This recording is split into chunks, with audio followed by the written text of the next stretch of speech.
Buenas tardes a todos. En primer lugar, me gustaría agradecer su presencia en este primer encuentro Montes Claros. Un primer encuentro que esperemos que el primero de muchos, en el que vamos a hablar sobre la Constitución española, un tema de gran actualidad que vamos a tener la suerte de tratar acompañados de unos invitados muy especiales.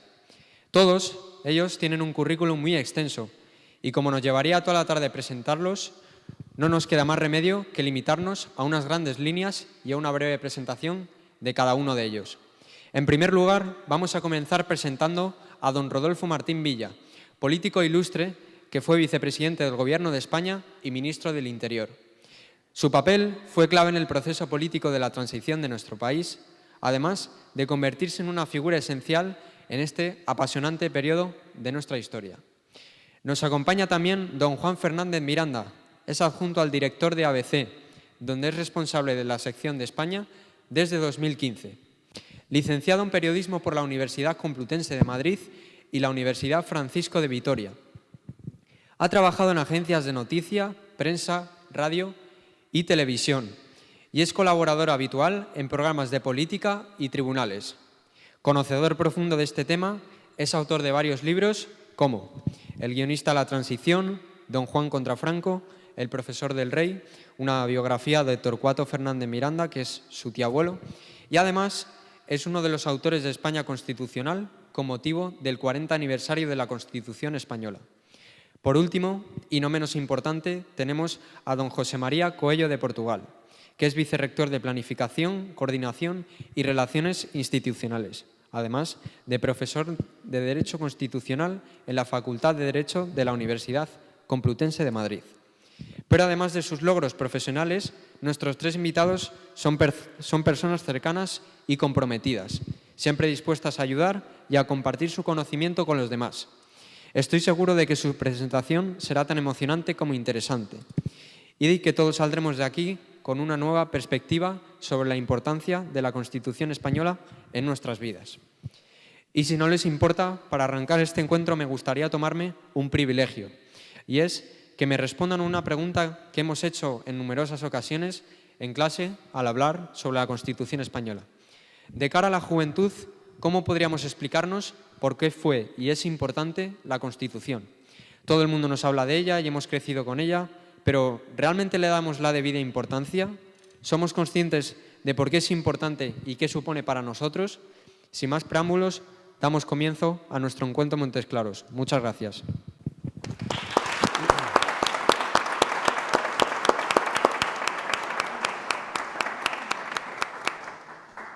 Bueno, pues muchas gracias. Sí, Hugo, muchas gracias por tus palabras. Has dado más tiempo a mi currículum que al de Rodolfo Martín Villa, lo cual es un poco exagerado porque don Rodolfo es la historia de España. Sí, bueno. Sí, pero Hugo tenía que corregirse, que no se notara que somos familia y por tanto. Bueno, pues muchísimas gracias por darnos la oportunidad de dirigirnos a gente joven, a chicos de entre 14 y 18 años, si no me equivoco. Seguro que hay alguno con algo más y alguno con algo menos, pero que son los chicos del futuro, para hablar de un tema que es fundamental y que es de actualidad, que es la Constitución española, la transición política. He leído con detalle el título de la charla, primera charla, un honor para nosotros estrenar este ciclo. El título es el siguiente: La Constitución Española de 1978, de la transición a la situación actual. Y qué mejor que para hablar de esto tengamos, fijémonos en las palabras, transición, constitución y actualidad. Para hablar de la transición, qué mejor que don Rodolfo Martín Villa, que estuvo en la transición, aunque ya estaba mucho antes. Para hablar de la Constitución, qué mejor que el profesor José María Coello de Portugal, que es profesor de Derecho Constitucional, y para hablar de la actualidad, pues un periodista por casa, que es lo que hacemos, ¿no? Se dice que los periodistas somos los historiadores del presente, pues para eso estamos. Así que, sin mucho más preámbulo, a mí me gustaría que los chicos y chicas que estáis aquí os fijaréis bien en Rodolfo Martín Villa. Don Rodolfo nació en el año 1934. Fijaros en él porque cuando vosotros tengáis su edad, que va a ser más o menos en el año 2095 por ahí, le contaréis a vuestros nietos que conocisteis a Rodolfo Martín Villa. Porque Rodolfo Martín Villa es una persona muy importante, que vivió el franquismo, que protagonizó la transición política y que después, ya en democracia, ha ocupado numerosos cargos que le permite tener una mirada amplísima sobre lo que es España, lo que ha sido España en los últimos 70 años, vamos a poner, 80 casi. Por lo tanto, realmente, abrid bien los ojos y escuchad a don Rodolfo, porque es una persona que merece mucho la pena. Y para hablar del Estado, qué mejor que una persona que participó en el proceso que supuso un cambio en el modelo del franquismo a la democracia, de la dictadura franquista a la actual democracia. Y para hablar de la Constitución, qué mejor que un profesor de Derecho Constitucional. Así que yo creo que tenemos los mimbres. Rodolfo, una pregunta sencilla que enlaza con la que nos ha lanzado Hugo. ¿España, desde la transición hasta hoy, ha mejorado o ha empeorado? Hombre, yo creo que ha mejorado y mucho. Otra cosa es que tengamos cosas pendientes y siempre lo que queda pendiente es lo de más difícil por hacer. Y que hayamos decaído bastante en estos momentos en aquel espíritu de entendimiento de la derecha y la izquierda, el centro y las extremidades, las gentes que tenían más poder económico o político y los que lo tenían menos. Yo creo que sí, en lo que hemos decaído y no poco es en ese espíritu de encuentro entre los distintos, que si no hubiera sido así, no hubiera habido Constitución. Fíjate, profesor, en la Constitución española del año 78, si no me equivoco, es la primera que se hace por consenso. Es decir, es la primera vez que todos los españoles se ponen de acuerdo, de un lado de la izquierda, de otro lado de la derecha, y hacen un texto constitucional. Esto no había pasado nunca. Así es, no solo es la primera, sino que es la única. El constitucionalismo español es muy rico en textos, es decir, tenemos un constitucionalismo, podríamos decir, muy vivo, pero muy vivo precisamente porque ha sido la historia de una construcción muy difícil. Y hasta la Constitución que encarna entre nosotros hoy don Rodolfo, digamos que protagonizó en su redacción, en sus enmiendas, en general el contexto político para que la Constitución fuera posible y que inspiró Torcuato Fernández Miranda, con la ayuda inestimable de Adolfo Suárez, la inspiración de Su Majestad el Rey, digamos el triunfo de una generación. Pero es la primera generación de españoles que se puso de acuerdo. En España el constitucionalismo podemos decir que arranca nominalmente en el año 8, no del siglo pasado, sino del anterior. En fin, con la Constitución, que nunca lo fue, napoleónica, 1808. 1808. Sí, lo más parecido a una constitución española, la primera constitución genuinamente española, es la oposición a aquella constitución francesa, la de 1812, la Constitución de Cádiz, que es, podríamos decir, todavía una constitución pues, de principios del siglo XIX, una constitución de élites, una constitución de emergencia, porque el país estaba invadido, no se reunieron en Cádiz por casualidad, sino por necesidad, una constitución, digamos, de vigencia muy efímera, muy limitada, y que constituye un gran símbolo, porque fue la primera constitución española, lo cual es un paso cualitativamente muy importante, porque estuvo en vigor en la todavía América española, es decir, es un gran símbolo de nuestra historia. Pero, en honor a la verdad, no fue una constitución con una eficacia normativa potente. Andando el siglo, el siguiente paso sería el Estatuto Real de 1834, que también fue muy efímero y no era una verdadera constitución, era lo que más bien llamamos una carta otorgada. Después tuvimos una constitución en 1837, fijaos, 3 años después prácticamente, y era una constitución, podríamos decir, de media España, porque era una constitución profundamente progresista, diríamos hoy, muy izquierdista, una constitución. Bueno, después nos vamos, después de ese Estatuto Real que era más bien autoritario, a una constitución profundamente progresista. Después nos vamos a una constitución enseguida, a la vuelta de la esquina, en 1845, y nuevamente es una constitución, la de Narváez, la anterior era la de Olózaga, profundamente autoritaria. Por lo tanto, volvemos a tener una constitución, podríamos decir, muy de derechas. Y aquello no funcionaba, porque la constitución era siempre de media España. Bueno, vamos a superar esto. Constitución de 1869, otra vez lo mismo, el péndulo de la historia. Constitución muy progresista, que excluye prácticamente de todo a grandes sectores, a grandes capas de la población.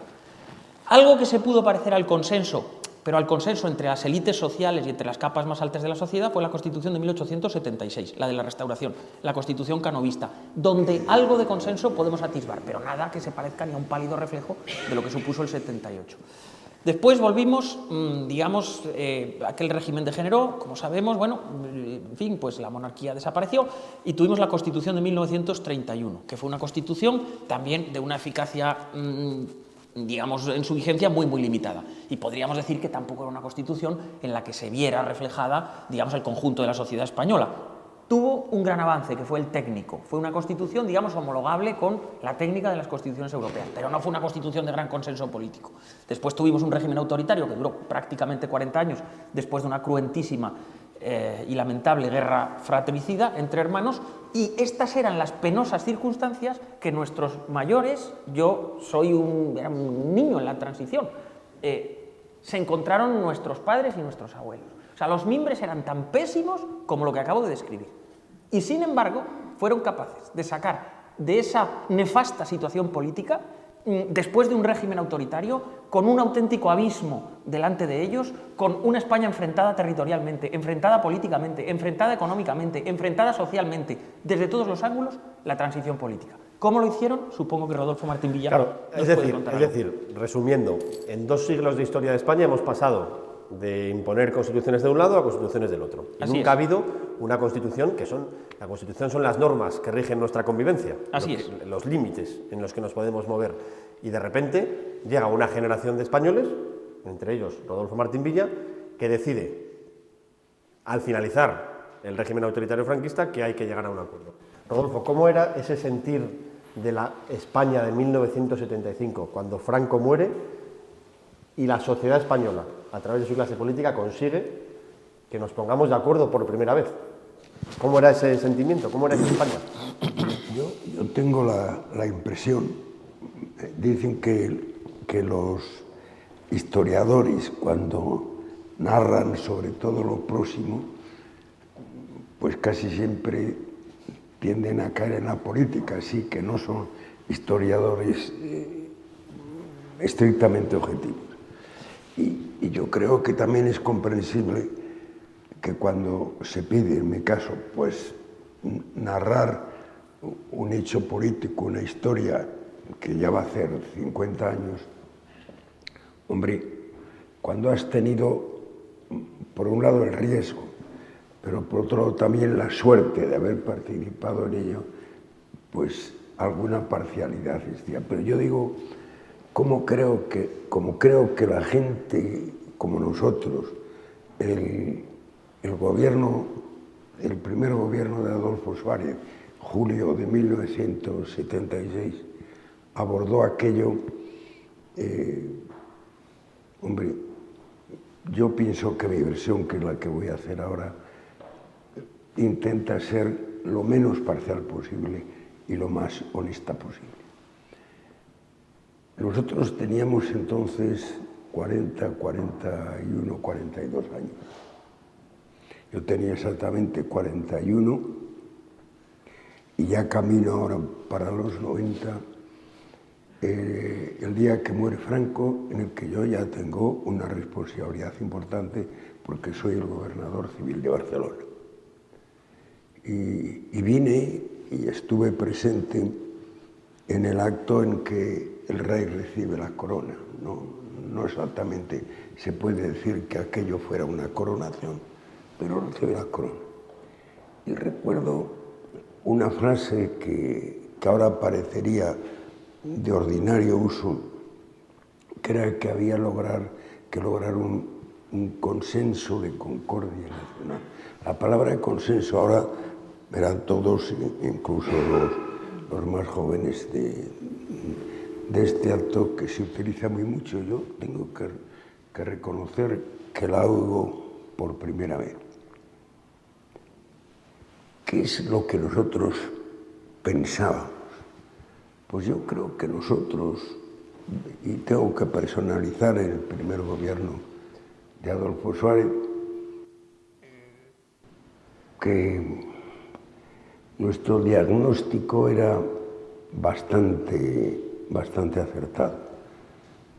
Otra cosa que la cura que hubiera que poner a ese diagnóstico, esa asignatura no la hubiéramos aprobado. ¿Qué creíamos nosotros que era la sociedad española en el momento aquel? Pues era una sociedad ya muy avanzada. Nosotros teníamos una renta media que ya era entonces el 80% de la renta europea. que además la Europa de entonces no estábamos nosotros, ni estaba Portugal, ni estaba Irlanda, ni estaba Grecia, ni por supuesto los países del este europeo. Digamos, era la Europa de los ricos, de las 7 naciones europeas. Por lo tanto, eso ya era un avance, porque todos los intentos que en los 200 años a los que se ha referido el vicerrector de la Complutense de constitucionalismo, pues hombre, casi todos los intentos habían tropezado con la llamada lucha de clases, la lucha propia de una España pobre.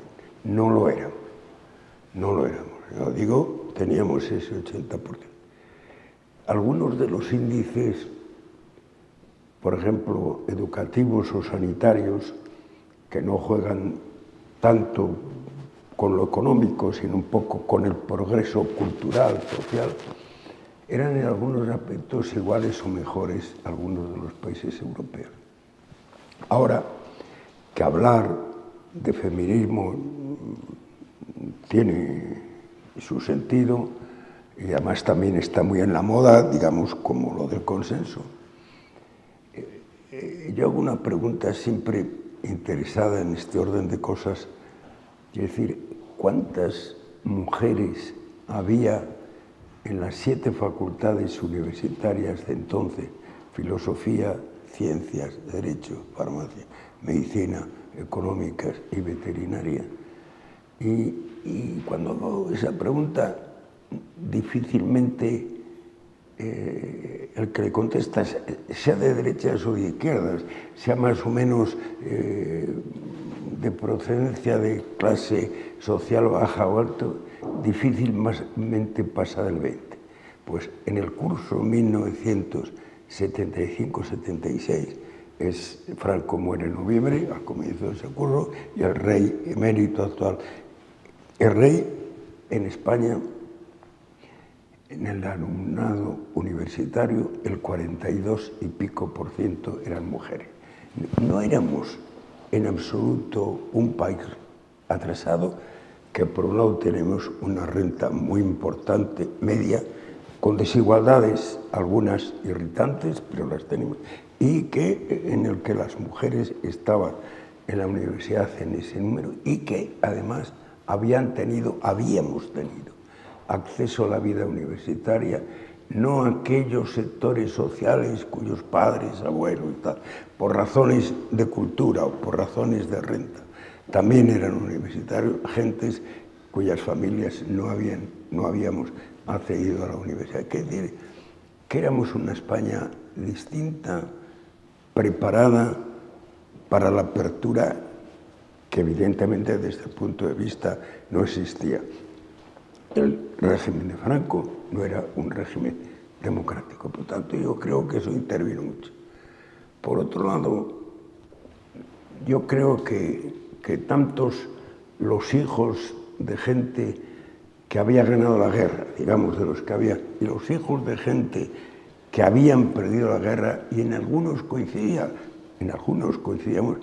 que habíamos tenido una experiencia extraordinaria, tener gentes de un lado y de otro, y tener, aun siendo colaboradores, como yo he dicho, del régimen de Franco, tener personas que nuestras familias habían sido condenadas a muerte, aunque luego, en mi caso, conmutadas esa pena de muerte, tener esa experiencia también es una experiencia muy importante para, en el orden personal, decir que aquello no se repita nunca. ¿Había miedo, Rodolfo, en aquella época a una nueva guerra? No, porque antes hemos hablando de cosas de personajes de la transición, de Fernando Suárez, y alguna persona con la que he hablado ahora, que por alguna razón es de Soria, su familia es de Soria, hablaba de Gaby Cisneros. Gaby Cisneros fue uno de los ponentes de la Constitución, de una biografía muy parecida a la mía, es decir, lo que ahora se dice, a veces no con muy buena intención, procedentes del mundo azul, y entonces Gaby Cisneros, que además tenía una pluma extraordinaria, dice, se ha llamado a la Constitución de la reconciliación. Y él dice, pero es que todos o casi todos estábamos previamente ya reconciliados. Yo creo que la gran mayoría... Entonces, esos dos factores de una España que ya no es la España pobre, de alpargata, que es una España bastante avanzada en muchos aspectos, y en que ya gobernamos gente de 40 años, que el 18 de julio del 36 tenía, en mi caso, un año y unos meses, y que, aunque no habíamos estado siempre en la democracia, siempre habíamos estado en la reconciliación, fue un punto de partida histórico. Otra cosa que supongo que puede venir ahora sea cómo hacer eso, cómo pasar de un sistema no democrático a un sistema impecablemente democrático. Pero esas dos cosas, de una España potente ya y una España en que la mayor parte de la población está por la reconciliación y no por repetir la guerra civil, yo creo que fue un punto de partida muy facilitador de la tarea de la transición. Una España socialmente y económicamente preparada para la reconciliación. Claro, en el año 75 muere Franco y Juan Carlos de Borbón hereda el poder de Franco. Estamos hablando del 22 de noviembre del 75. El 20 muere Franco, el 22 es proclamado rey Juan Carlos de Borbón. Por cierto, un matiz, en Inglaterra el rey es coronado, en España es proclamado. En Inglaterra el rey, lo hemos visto este año, Carlos III ha sido coronado en la catedral. Sin embargo, en España el rey es proclamado ante las Cortes. Es una diferencia importante que seguro que el profesor sabe matizar. Pero cuando se produce esa proclamación de don Juan Carlos y don Juan Carlos hereda todo el poder, empieza un proceso que en 36 meses concluye en una constitución en la que ese mismo rey delega todo el poder en el Parlamento, que es la representación de los ciudadanos, en 36 meses. José María, explícanos, para que lo podamos entender todos, cuál es la trascendencia de hacer un proceso tan complejo de renuncia de poder hacia el pueblo en tan poco tiempo. ¿Y cuál es la importancia de la Constitución resultante, que es la que tenemos hoy? Bueno, yo cuando estudio la historia de la transición, tengo que decir que después de estudiar los textos, de estudiar las intervenciones parlamentarias, sigo teniendo hoy la convicción de que eso es un milagro. Es una excepción absoluta en nuestra historia, que ojalá deje de serlo. Fueron unos años, fueron unos meses en los que España se ganó la admiración del mundo. Prácticamente la estabilidad del continente europeo dependía de nuestro país y geoestratégicamente todo el mundo estaba mirando lo que sucedía en España, por muchas razones distintas. Las cosas se hicieron de una parte muy formalmente, de una forma escrupulosamente legal, con un diseño extraordinario y al mismo tiempo de la forma más espontánea que cabe, sobre la base de unas relaciones humanas que ya estaban construidas y yo diría con un denominador común entre quienes fueron los principales actores, los principales protagonistas en la transición, que era un gran espíritu de servicio, una gran generosidad. La gente puso por encima el interés general y la gente puso por encima el avanzar hacia esa reconciliación utilizando ese método de consenso en los pactos que no fueron fáciles para nadie, de una forma impecablemente generosa. ¿Cómo se hicieron las cosas técnicamente para los más jóvenes? Bueno, pues efectivamente, como decía Juan, como decía el moderador, bueno, pues el rey, 2 días después, digamos, de extinguido, podríamos decir físicamente, el franquismo, jurídicamente existe, de alguna manera, una atribución de poderes a don Juan Carlos, al rey emérito, exactamente iguales que los que tenía el general Franco, si se quiere, con la excepción de la designación de su sucesor. Claro, el rey, para entendernos, hereda un régimen autoritario, hereda una dictadura en las circunstancias que históricamente de forma muy precisa ha descrito don Rodolfo. Pero el rey hereda un poder omnímodo, por supuesto no democrático, y en eso que fue una proclamación conforme a las leyes fundamentales, conforme a que estaba previsto que evolucionara el franquismo cuando Franco falleciera, bueno, pues de alguna manera no era compatible con las ideas que el rey traía debajo del brazo junto con sus asesores. ¿Qué hizo el rey? Bueno, pues una operación de alquimia en la que consiguió transformar un régimen autoritario en un régimen, como se decía hace un momento, impecablemente democrático, sin pegar un solo tiro, con un consenso, con una conciencia social de cambio impecable. Aquello, de alguna manera, no fue una operación ni jurídica ni políticamente fácil, y el rey tuvo la fortuna de contar con algunos asesores galácticos, estelares, sin los cuales tampoco la historia de España se hubiera escrito como se escribió. ¿Qué fue lo primero que hizo don Juan Carlos? Es muy significativo que en el momento en el que se anunció, digamos, su renuncia a la corona, don Juan Carlos tenía detrás de sí un retrato de una persona. Tenía, es decir, lo que da un tiro de cámara, bastante poco. Bueno, pues una persona que simbólicamente estaba en ese momento, vamos a decir, de despedida, era Torcuato Fernández Miranda.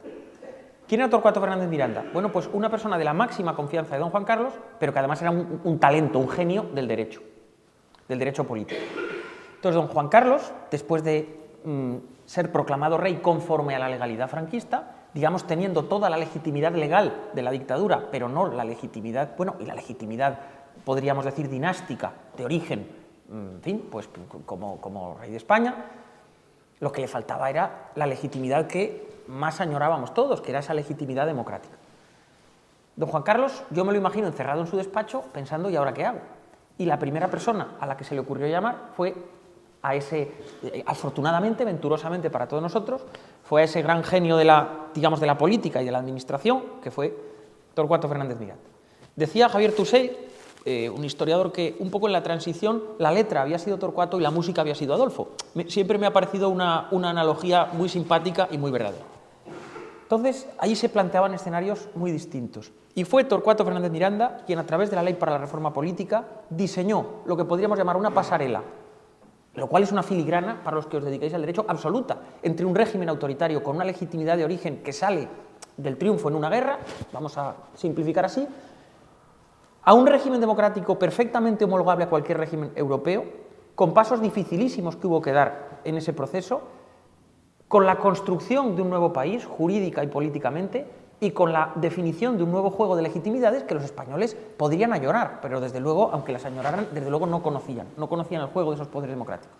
Esta ley para la reforma política sirvió para que de una forma, vamos a decir, voluntaria, se deconstruyeran, también con una enorme, digamos, participación, y en un sentido, he hablado de la generosidad de todos, de alguna manera se deconstruyera la legalidad franquista y esta fuera sustituida, vamos a decir, por un periodo mucho más abierto, mucho más deliberativo, que fue el periodo constituyente.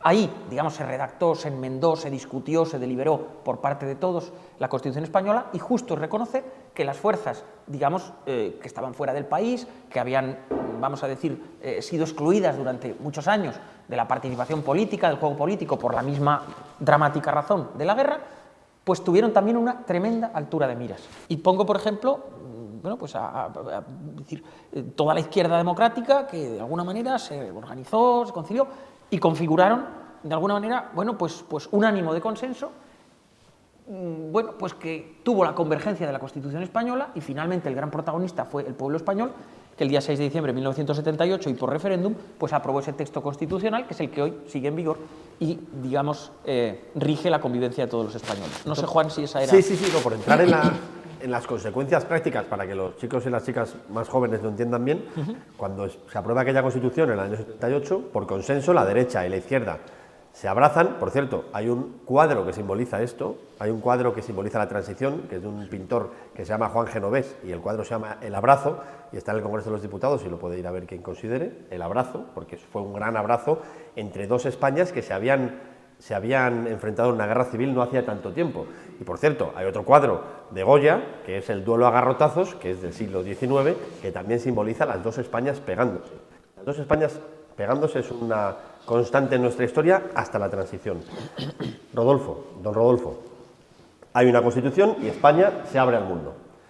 Cosas que tenemos hoy que no teníamos en aquel momento. Por ejemplo, España no formaba parte de la Unión Europea. España era un país aislado, al sur de Europa, debajo de los Pirineos, más cerca de África que de Europa, y de repente nos abrimos a Europa y unos años después entramos en lo que hoy es la UE, algo que a todos nosotros ahora nos parece como viajamos por Europa como quien antes viajaba por Castilla. La OTAN, si Putin invade Ucrania, ahí está la OTAN para defender a Ucrania. España entra en la OTAN, también entra en la defensa, en el sistema de defensa liderado por Estados Unidos. ¿Cómo es ese proceso que empieza en el 75, o si queréis en el 78 ya con la Constitución, y que lleva a España a situarse a la altura de la historia? De nuevo, un gran país al mismo nivel que nuestros socios europeos. Bueno, tú has planteado ahora el tema europeo. Yo creo que el tema europeo en España es uno también de los grandes factores que colabora y muy progresivamente a la Constitución y a salir del franquismo y entrar en la democracia y en la Constitución. Y conste que la idea entonces del europeo era más la idea de la Europa de las libertades que no de la idea del mercado económico. Siempre ha habido en este terreno aquello, si lo que se pretendía era tener la Europa de los mercaderes o la Europa de los ciudadanos. A nosotros nos ha venido muy bien la Europa de los mercaderes, porque en cierto modo lo que ha funcionado más en Europa ha sido lo económico.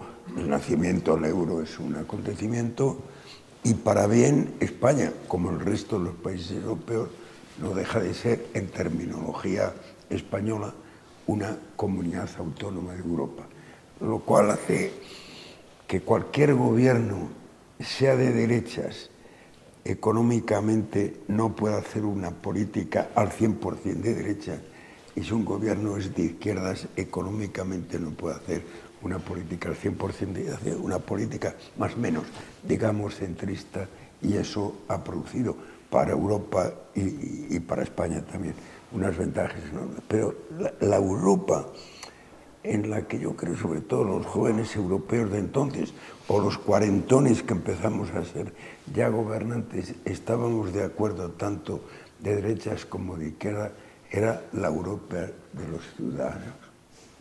Aquella juventud que ya había nacido pues con unas posibilidades, yo a este tipo de cosas le doy mucha razón, de poblar las universidades españolas, posibilidades que no habían tenido los padres y los abuelos de aquella generación. Era profundamente europea en el sentido de creer que no había razón alguna para que de los Pirineos para acá no tuvieran, para acá además todos los portugueses y los españoles, no disfrutáramos de las mismas derechos fundamentales, de las mismas libertades que del Pirineo para allá.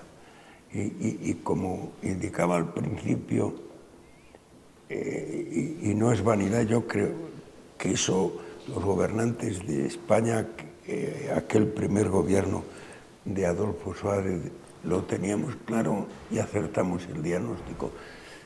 Ya el procedimiento al que te has referido era más difícil. ¿Cómo llegar ahí que queremos llegar? ¿Cómo llegar ahí que además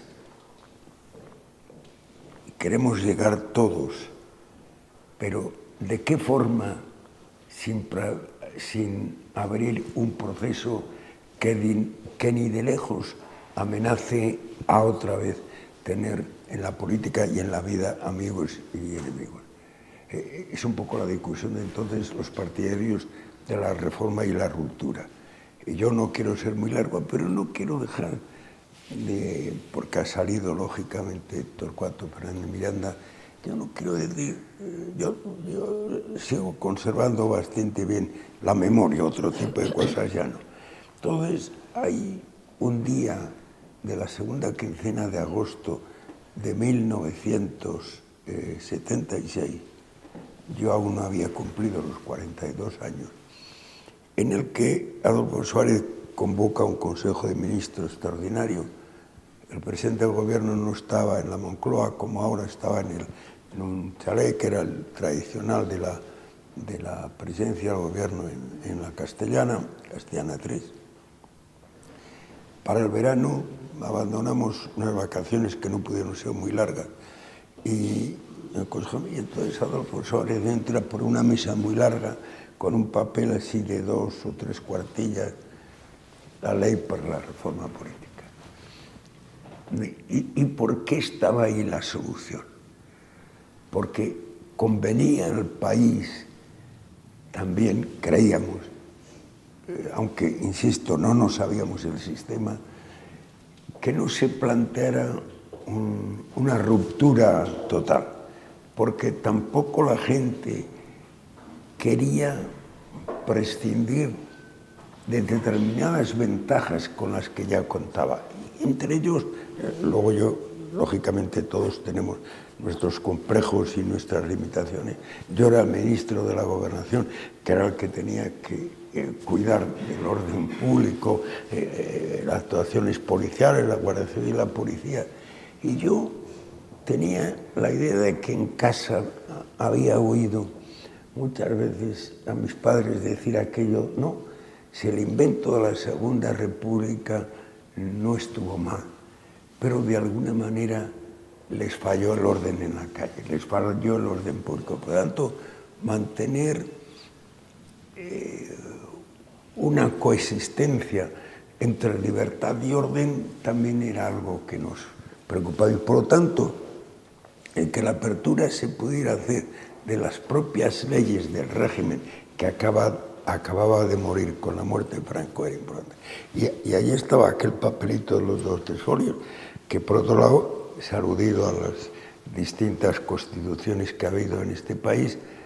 No todas las constituciones han dicho que la soberanía estaba en el pueblo, estaba en las absolutistas en manos del rey nada más, y en algunas pues mitad y mitad, de forma compartida entre el rey y el pueblo. Y es que ya ese proyecto del que supone la ley para la reforma política, hombre, que sale además, como quien dice, a los pocos meses de la muerte de Franco, no como quien dice, pues lo que va de noviembre del 75 a agosto de 1976, resulta que su primer artículo ya dice la soberanía descansa en el pueblo. Sí. Es decir, y por tanto, luego ya viene lo otro, es decir, las Cortes se constituirán, el Senado y el Congreso, la reforma constitucional. Pero claro, de repente hay un señor que es un genio en ese aspecto, que es Torcuato Fernández Miranda, que inventa un sistema en que en darle patadas al régimen que ha terminado y anunciando, pero de forma inteligente, el régimen que viene, busca la fórmula de la que nosotros nos logramos. Y es un poco, yo he dicho antes de la memoria y no es para presumir de ella, pero claro, es que ya en aquel entonces, tú que eres vicerrector de la universidad, claro, en aquel entonces en España había prácticamente, veníamos de las 12 universidades de toda la vida. La última había sido una cacicada de don Juan de la Cierva, creando en su pueblo, en Murcia, una universidad.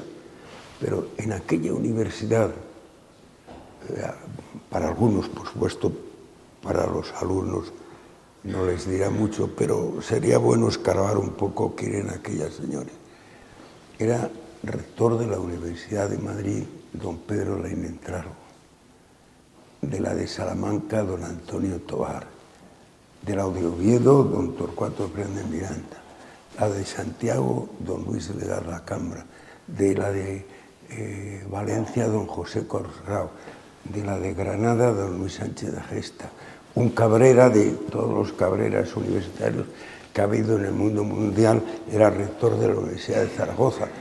Es decir, era otro país que por otro lado tampoco era casual que haya producido un rector en la Universidad de Oviedo, que por otro lado era de las pequeñitas, que sea capaz de dar la forma.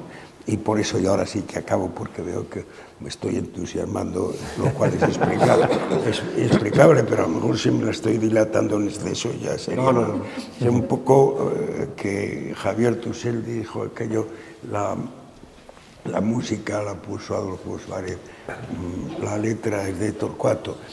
yo estaba en la cena, porque además se hizo en el Ministerio de la Gobernación, que gentes, amigos míos, estaba Juan Rousseau, estaba Gabriel Cisneros, estaba Mariano Nicolás, que habíamos sido colaboradores con Torcuato en su época, director general de enseñanza universitaria, que es cuando dijo eso.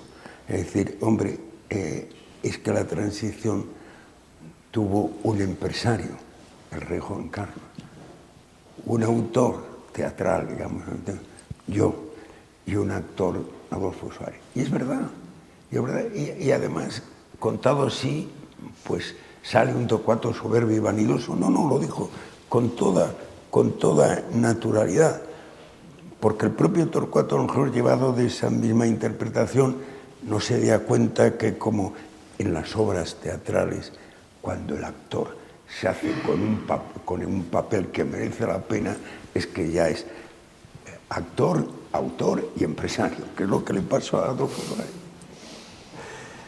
Qué interesante, don Rodolfo.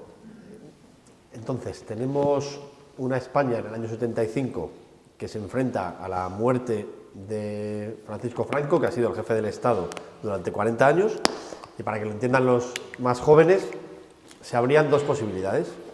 A un lado, los que no querían que nada cambiase, los que mandaban en el régimen franquista, algunos de los cuales querían que todo siguiera igual después de Franco, estos eran los inmovilistas. Al otro lado tenemos a los que quieren que todo cambie, una revolución, muchos están fuera, están en el exilio, rupturistas a la izquierda, inmovilistas a la derecha, y ahí emerge ese espacio de concordia, de reconciliación, que es la reforma. Entre ruptura y revolución, reforma. Y una frase que simboliza el proceso jurídico de la transición, que es pasar de la ley franquista a la ley democrática, sin que en medio haya ni una guerra, ni un vacío de poder, ni nada que pueda llevar a un mal destino el proceso. Claro, todo esto se produce, insisto, con un rey proclamado que renuncia a todos sus poderes y los entrega al pueblo. De manera que, profesor, existe un vínculo directo entre monarquía y democracia. Y eso se establece en la Constitución española. Sin ningún género de duda. Es decir, esa filigrana que fue la transición española, bajo ningún concepto, desde ningún punto de vista, ni histórico, ni jurídico, ni político, podría haberse llevado a buen fin si no es por la iniciativa de don Juan Carlos.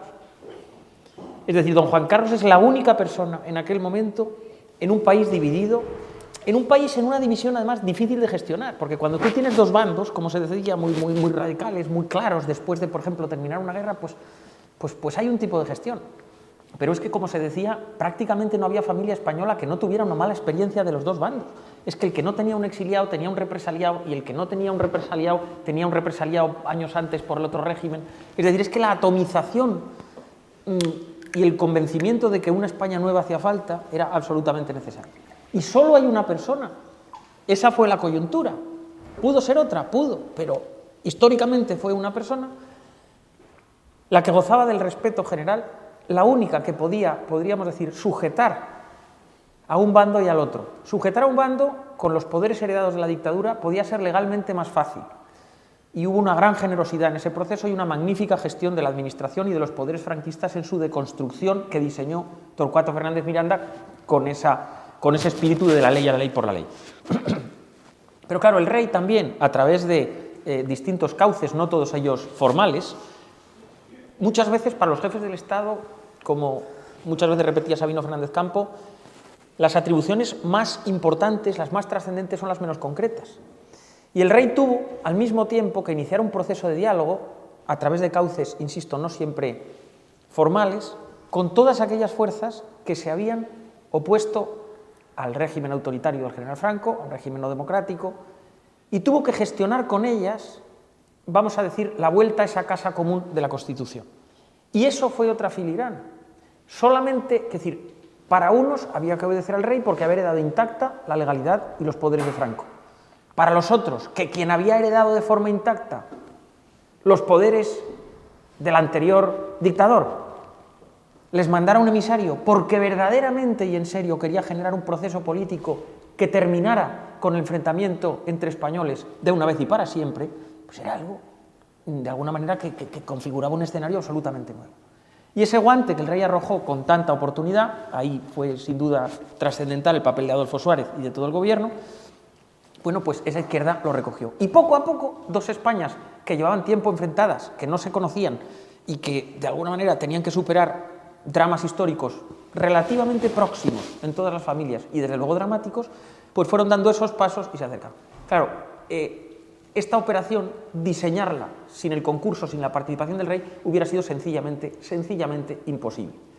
El rey, de alguna manera, al principio de la transición no tenía tantos apoyos, ni en un bando ni en el otro, podríamos llamar bandos, ni en un sector ni en el otro. Y sin embargo, con esa gran inteligencia política, con grandes asesores al lado y con un gran espíritu de generosidad de todos, terminó allí. Y efectivamente, hoy, digamos, la jefatura del Estado, la monarquía parlamentaria, es una fórmula original que se diseña en la transición, junto con la de la soberanía, porque en España tradicionalmente teníamos esa soberanía primero monárquica absolutista, después teníamos una soberanía constitucional que llamamos soberanía nacional. Y para entregar esos poderes íntegramente al pueblo, la Constitución dice que la soberanía nacional reside en el pueblo español del que emanan los poderes del Estado, que es una fórmula impecable, perfecta, para conseguir ese efecto que decía don Rodolfo de entrega absoluta de los poderes al pueblo. Y es en ese momento donde no cabe, de alguna manera, otra posibilidad que reconocer a don Juan Carlos como principal artífice, vamos a decir, de la transición, llamando, digamos, a su actividad a las personas que fueron sus protagonistas, vamos a decir, inmediatos. Y luego me parece que se ha tocado un punto también importantísimo, que fue la ayuda exterior. Efectivamente, la cuestión europea era absolutamente fundamental y es un capítulo mucho menos estudiado que tampoco hubiera sido posible sin el prestigio del rey Juan Carlos, que incluso antes de asumir la jefatura del Estado había desarrollado, ya se había dedicado prácticamente a eso, inteligentísimos contactos internacionales que avalaban que su verdadera voluntad era iniciar un proceso de transición política. Lo que hoy es la Unión Europea, entonces las comunidades, tuvieron con España, y en general con el sur de Europa, que no éramos la única dictadura, recuerdo Portugal, etcétera, pero de alguna manera la Unión Europea tuvo con España una política inteligentísima. Algo parecido a lo que luego sería la Ostpolitik con los países del este. Bueno, pues con nosotros hubo una especie de Südpolitik, una política con el sur, y ya incluso en la recta final del franquismo, pues se firmó una especie de tratado preferencial con España, que se firmó con Fernando María Castella, y de alguna manera Europa utilizó más la política de la zanahoria que la del palo con España, acompañar ese proceso interno, mucho más que lo contrario. Y eso también fue manejado de una forma extraordinaria, esa política exterior, esos apoyos externos por el rey. Bueno, ese espíritu, digamos, ese proyecto de país que fue entrar en Europa, yo creo que no tenía color político. Yo diría que los cuadros reformistas del franquismo lo admitían, absolutamente, y eso es algo que aprovechó el rey. Desde luego, el centro-derecha no pudo aprovecharlo de una manera más entusiasta, el gobierno de Adolfo Suárez, indudablemente, y toda su política de preparación, y luego culmina ese proceso un gobierno de centro-izquierda, de Felipe González, ingresando en las comunidades europeas. Pero no terminó ahí ni el espíritu de consenso ni la europeización de España. Siempre cuenta Marcelino Oreja cómo, en fin, pues terminadas sus responsabilidades políticas como ministro de Asuntos Exteriores, pues el rey ingresó en la carrera diplomática, que era la suya, y tenía un destino en una embajada. Pero él no era el primero, paradójicamente, es decir, era un funcionario que había reingresado en el cuerpo del que era funcionario. Y un día recibió una llamada y se acercó una persona que tenía allí la secretaría y le dijo: Marcelino, que le llama el presidente del gobierno. No, con buen criterio dijo: no me llama a mí, llamará al embajador, que es el número 1 de la embajada, por favor pase la llamada a él. No, que le llama a usted personalmente. ¿A mí? ¿Pero cómo es esto posible? Bueno, estaba llamando el presidente del gobierno, secretario general de un partido de centro-izquierda, socialdemócrata, que debía tener, que llegó a tener 202 diputados en aquel momento, por lo tanto un poder parlamentario vastísimo, al anterior ministro de Asuntos Exteriores de un gobierno de centro-derecha para ofrecerle, como efectivamente así fue, la Secretaría General del Consejo de Europa y ser el candidato de España que el gobierno socialdemócrata logró colocar. Esa era la política de entonces. Y Marcelino Oreja, que tenía una vastísima experiencia política y que dominaba la escena exterior y que tenía un inmenso prestigio, era la persona idónea para poder ocupar esa magistratura. Y un gobierno de signo político distinto no tuvo ninguna duda en tratar de colocarle y lo colocó.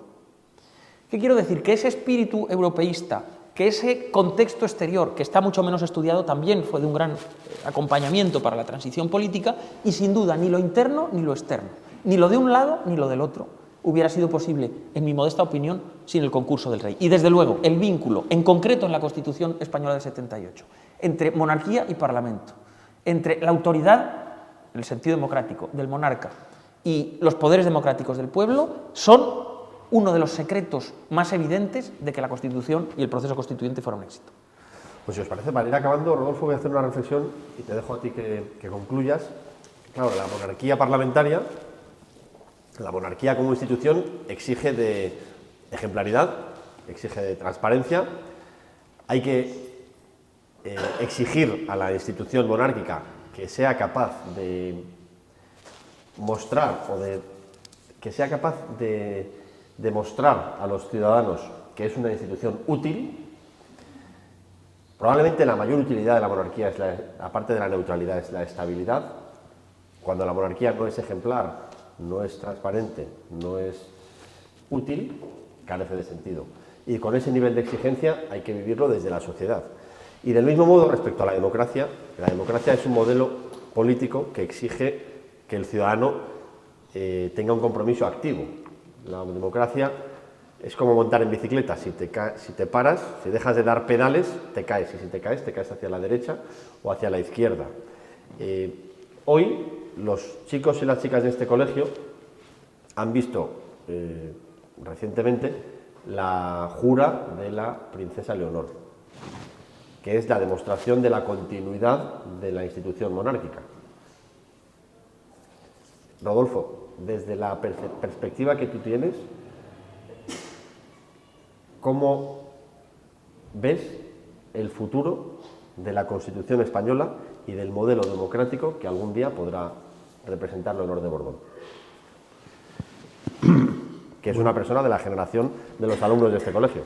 Hay que decir que buena parte de la juventud española de entonces, incluso los que, hombres, éramos jóvenes pero cuarentones ya en el gobierno. Jóvenes pero no tanto. Y sobre todo jóvenes, hombre, con una cierta experiencia, pero que tuvimos que revalidar, porque hemos hablado, hombre, la tentación es lógico de lo positivo, pero hubo bastante negativo y yo no quisiera que nos despidiéramos siendo yo el ministro de la Seguridad, decir que tuve casi un muerto por razones terroristas, un muerto por semana de mi mandato. Digo que allí solo tuvimos un enemigo, que fue el terrorismo, pero ahí estuvo. De decir también que el rey Juan Carlos, como se ha visto, jugó un papel excepcional y que Dios nos tuvo de la mano teniendo ese rey excepcional en aquellos tiempos excepcionales. Porque además no éramos monárquicos en el sentido tradicional. Y descubrimos algo que Juan nos ha dicho ahora, es decir, la utilidad junto con la ejemplaridad.